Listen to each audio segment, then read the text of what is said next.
Mike's working on that. So let's talk about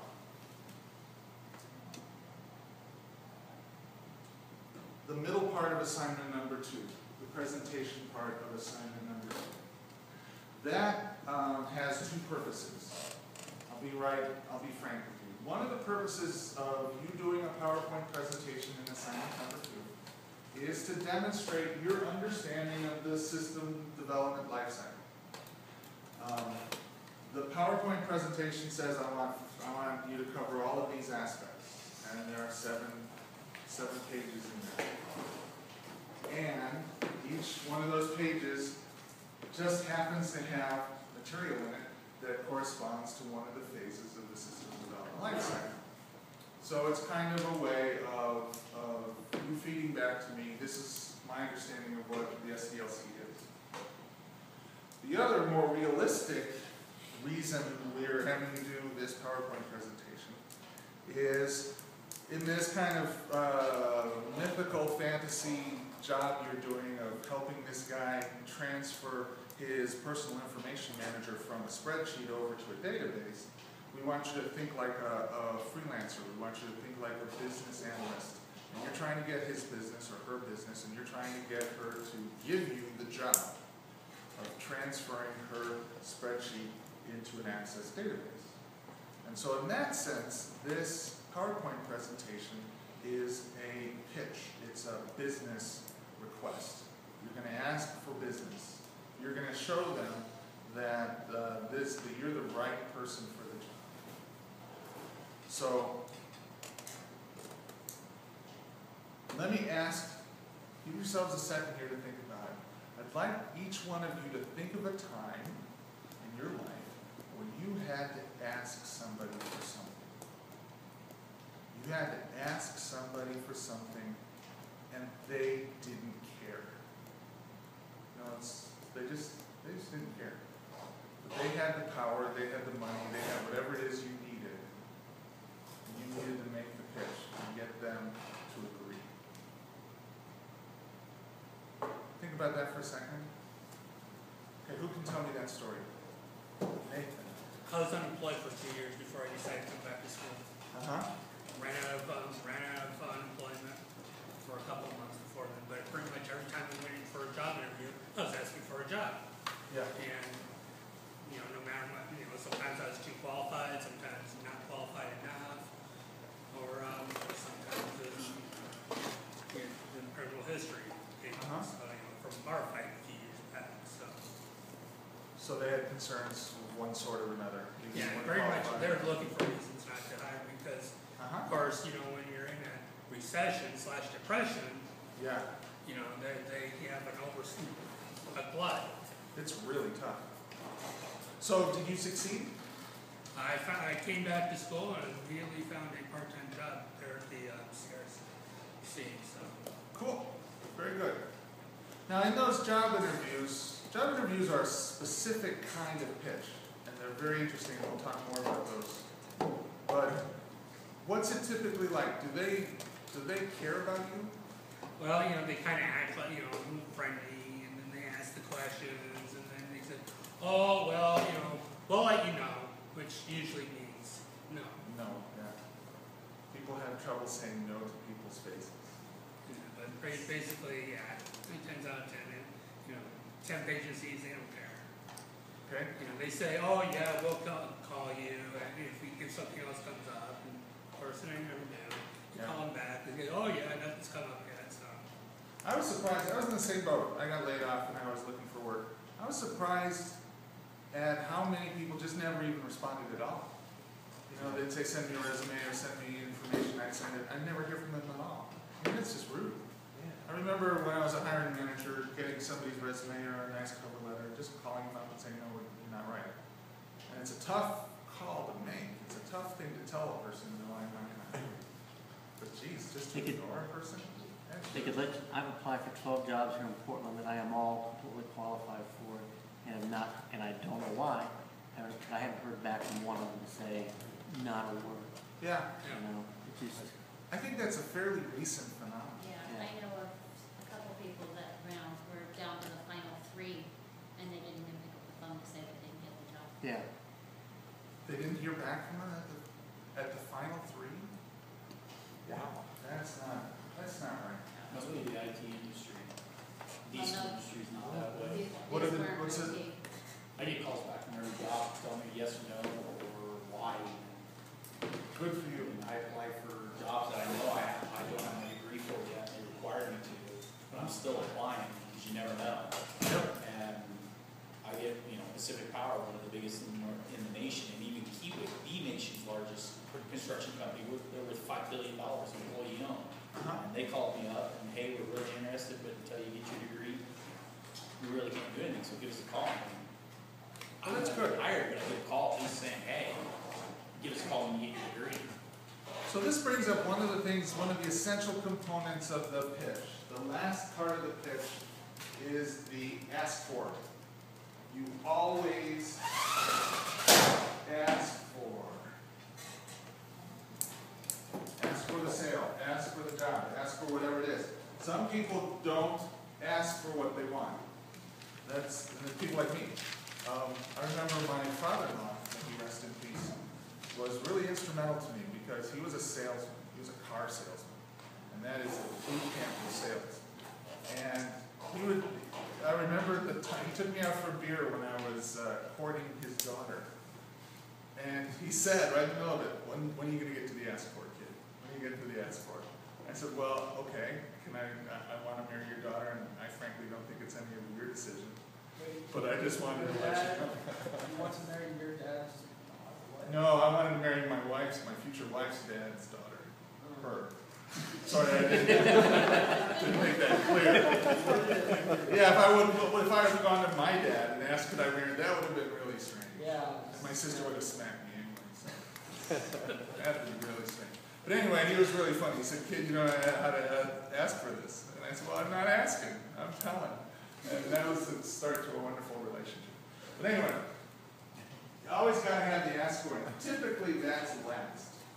So in your PowerPoint presentation, I need to see the ask for. I need you to say at the end of the PowerPoint presentation, I'm the right person for this job, and I'm waiting to hear yes. There's good ways of doing it, there's bad ways of doing it. I don't really care how you do it, but I want to see it. Okay, I want another example of a time where you had to go in front of someone and ask them for something. And it doesn't have to be successful, but give me an example in your past. Chris. Anytime I'd ask my flight sergeant for anything. Said, okay, what was your rank? Senior airman. Senior airman and a flight sergeant is? Staffer, typically. Whoa, okay. So what technique did you do? Grovel. Grovel? Essentially. But most of the time, it was usually not receptive. I mean, they had to give you certain things like leave because it was accrued to you, but when you were a cop, you usually worked, and that was it. So did it help you to know what he wanted? I would assume it was a he, was it she, or he? Doesn't matter. No, it was always Did it help you to understand his situation, his point of view? It did, because if I did come in, there was no one to replace me. So you come to a point where you realize asking is null and void in that scenario because you're essential to him, even though he's going to treat you like you're not. Yeah, I'm really glad I've been in jobs like that. But they treat you like dirt, even though you're the guy who makes things happen. Yeah. That's why I quit So, my last and job. those, excuse me? That's why I quit my last job. Yeah. So in the situations where you were successful, what would you say your technique was? What were what success tips would you give us? When you are successful, basically just straightforward and honest, and just hope that he does have some kind of availability where they can accommodate your needs where it works for both ends, because he has his own needs and he has his own ends to meet just like you do. So understanding the employer's perspective helps, I think. Yes. Yep. So you need to understand the customer, understand. And there's a couple things here. The problem that they face, the job they need done.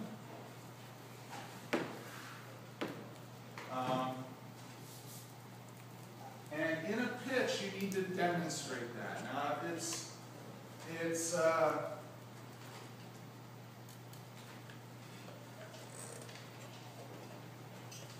in your case, it's pretty much, I would think would be pretty easy. Say, I understand that we need to have this particular job covered, and so-and-so is gonna be covering it, and I think I've done my homework, so I fully acknowledge that there's a job here that needs to be done, and it's important, and that this is a big deal, but I'd like you to give me permission to do this other thing. I can still guarantee that that your concerns will be met. Okay, give me another example of some, but you, sir. When I lived in Indiana during high school, I was the president of the state chapter of an organization called Skills USA. Skills USA. Yes, they do a whole bunch of like technical competitions. Say you were interested in dental assisting, you can go up through various levels of competition and win huge scholarships or different, kits that would go along with your field.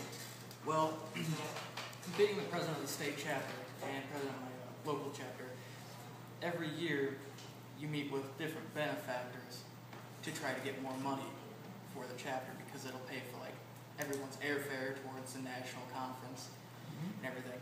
So I remember I was in Kansas City, Missouri for the national conference, and we were discussing our next year's budget, which I don't know anything about budgets. All I knew is we needed more money.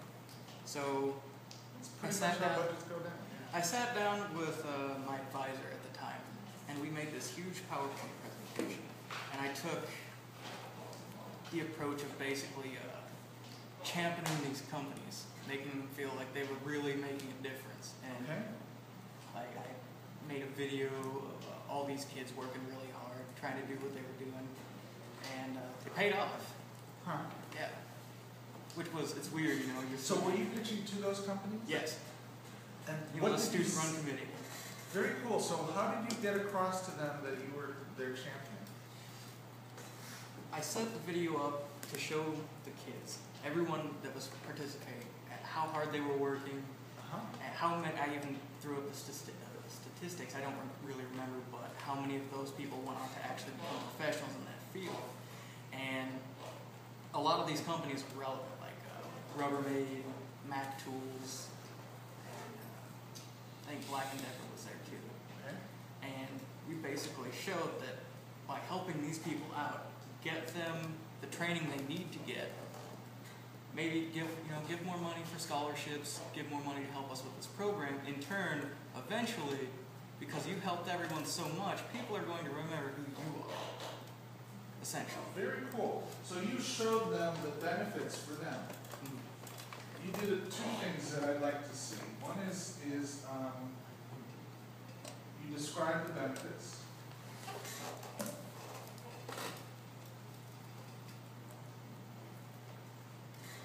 I can't spell. Is that an E or an I? Benefit? It's an E. Wow. And you also demonstrated that your solution was the right solution.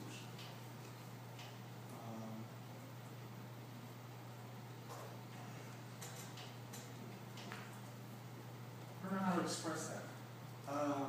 It's not so much that, okay, so you say, well, here, hiring this kind of person is a good idea for these reasons. But you also said hiring you is a good idea for you. This plan will pay off the most for you. Okay? So you have payoff. Sometimes people call that return on investment. Savings, profit, what you're going to get out of it. What's in it for me? But that second step is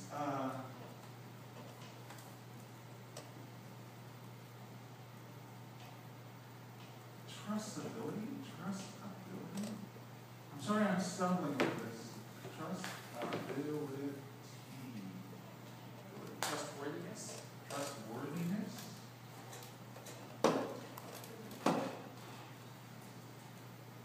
Because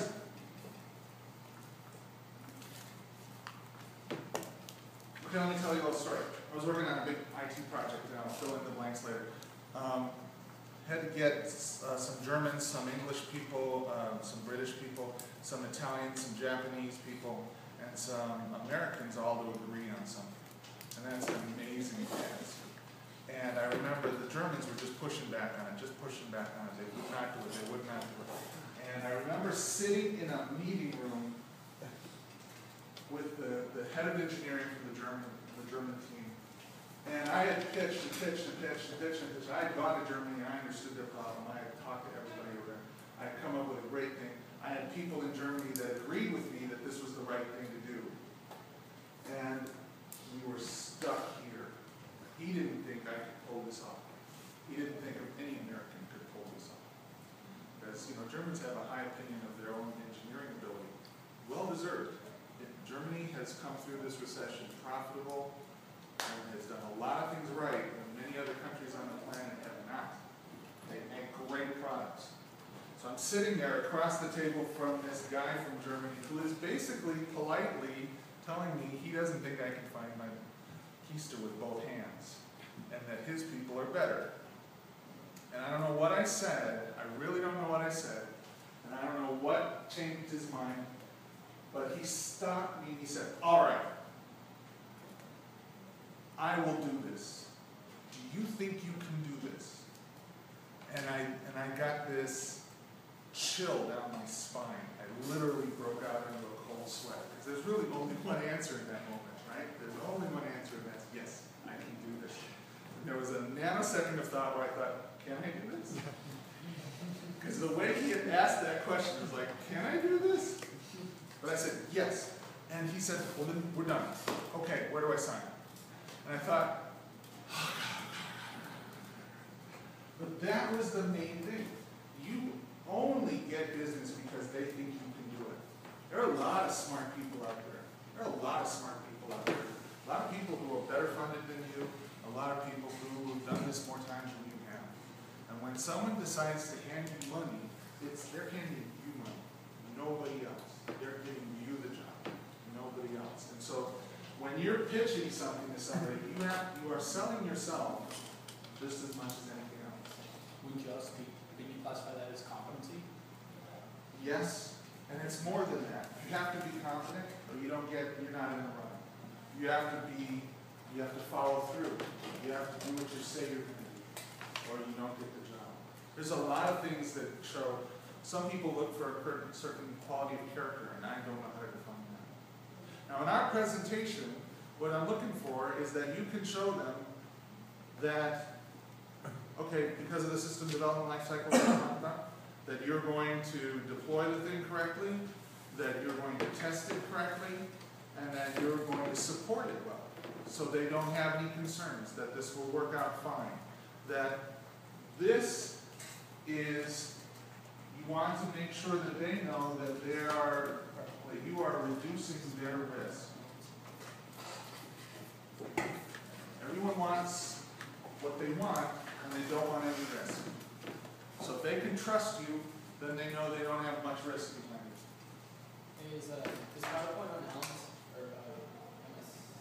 You have to buy PowerPoint yourself, or you can use LibreOffice, OpenOffice. Yes, sir? Is PowerPoint actually required? Because I Yes. used to use that program. I don't do. Suck it up and use it. I must get a PPT file from you. You can actually go in through Google and, What I mean is, like, Right. right, I have a fundamental thing against people who use PowerPoint incorrectly, right. and I will not use it. Like, just to avoid using it, I made a movie. I need a .ppt file in a Dropbox. Right. The point was that you can go into Google and do a presentation in Google and then download it as a PPT, because you're actually not doing it through PowerPoint. That works for me. Because Or you can save it as an OpenOffice thing and get it to me as a .ppt file. Sometimes the client says, I want a deliverable and I want it in this format. And you're very well within your rights to say PowerPoint has been abused over the years. It has. It's a terrible way to communicate. I had to try out some computer with those covers. Okay, so there's at least two other ways you can get me a PPT file. There's the OpenOffice and OpenOffice and Google Docs. Both of them. Google Docs, if you go to docs.google.com, there are PowerPoint things there. The Mac has a PowerPoint presentation thing. Keynote. You just got to get it into the right format. And frankly, I'm not going to work very hard. If it doesn't come up in Microsoft PowerPoint, I'm going to kick it back. one of those things. So, the last thing that I'm going to need to see is obviously the solution.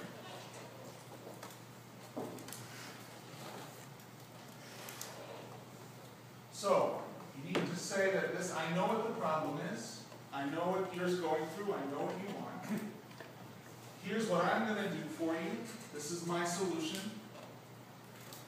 This is why it's a good idea. This is why I'm the right guy to give it to you. And it's a business thing, so you need to tell them how much it's going to cost.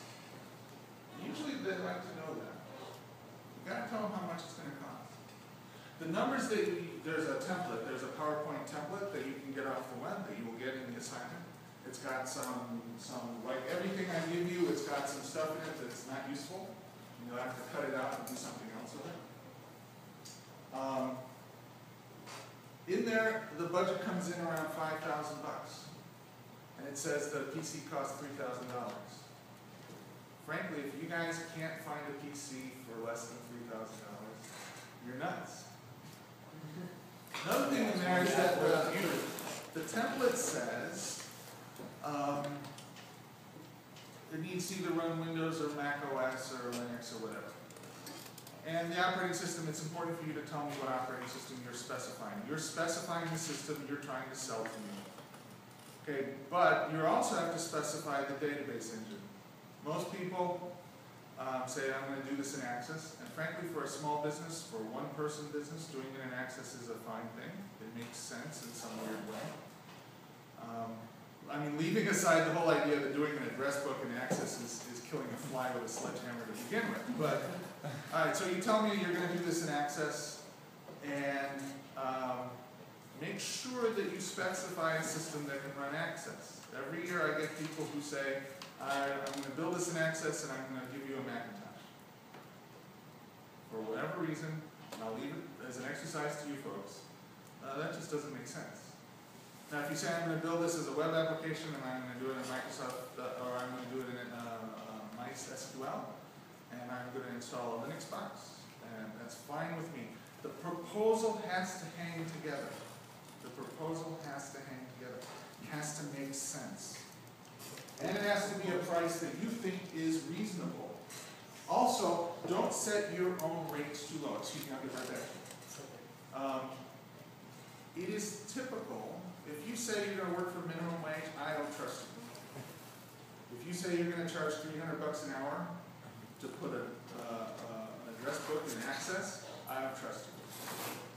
I don't know what's reasonable, but there's a big range that makes sense to me. I've seen people charge $30 an hour for this kind of work. I've seen people charge $80 an hour for this kind of work. I don't really care so much about that.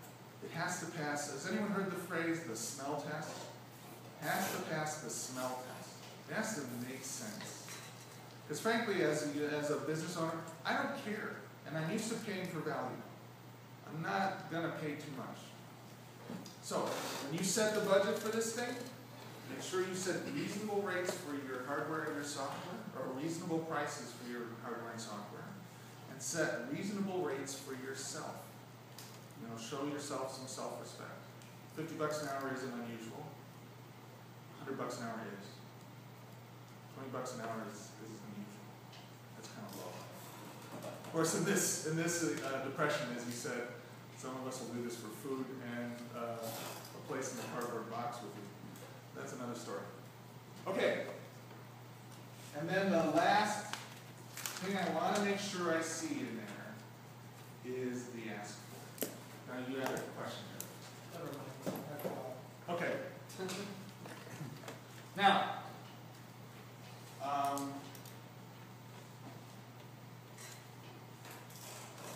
let's take a break.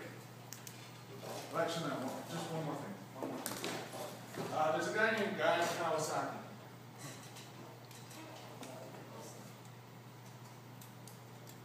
He has something called the 10-20-30 rule.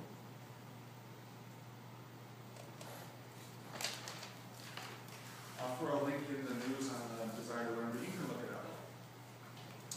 This is the rule that he uses when he's a venture capitalist. He was a big guy in the Mac business. He was the first Mac evangelist. He got rich off of Apple. He's a smart guy, a real smart guy. He's a venture capitalist. He consults with people who are doing startups. He focuses on this 10-20-30 rule, focuses on when you are a startup business going in front of venture capitalists and you want money. Usually you want a lot of money. These people are smart, they're rich. They're rich because they're smart and because they're not idiots. You typically don't have a lot of time with these people. So, what's the 10-20-30 rule? 20 slides, 20 minutes of material, nothing smaller than 30-point font. You mentioned there's some really bad PowerPoint out there. All sorts of PowerPoint slides come out where there's just way too much text on them. And the person just stands there and presents by reading off the text. It's horrible. Don't do it. If you're doing a creative thing where you're showing someone art palettes and things like that, sometimes there's no words at all. It's more like a movie, as you said. It's more interactive. It's snazzier. It sizzles. Okay? In terms of an IT presentation, and this is kind of artificial, I'm asking you to tell me that you understand the system development lifecycle by giving me this weird little presentation. Okay, so I'm asking you, in fact I'm telling you, it has to have this many slides and that sort of thing. But keep this in mind. I don't want to have, if you're going to write a whole bunch of description, it's better to put it on a piece of paper and hand it out to people. Don't put it in a PowerPoint slide. I don't want a lot of small text with a lot of long stuff.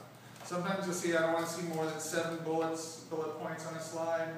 I don't want to see more than 7 words in a bullet, that kind of rubric. Now, I don't know about that. Just, you can always remove words. You can always remove words. So, simple is better. The other thing about this assignment is we want to see that you know how to use PowerPoint. So it has to be using master templates. It has to be a good-looking PowerPoint presentation. And you can do that with OpenOffice? Yes, all this stuff. But I think the rubric is in the assignment. You get points for good-looking stuff for a PowerPoint that makes sense. Okay, so let's take a break until 4 o'clock, and then we'll actually cover what the system development lifecycle is.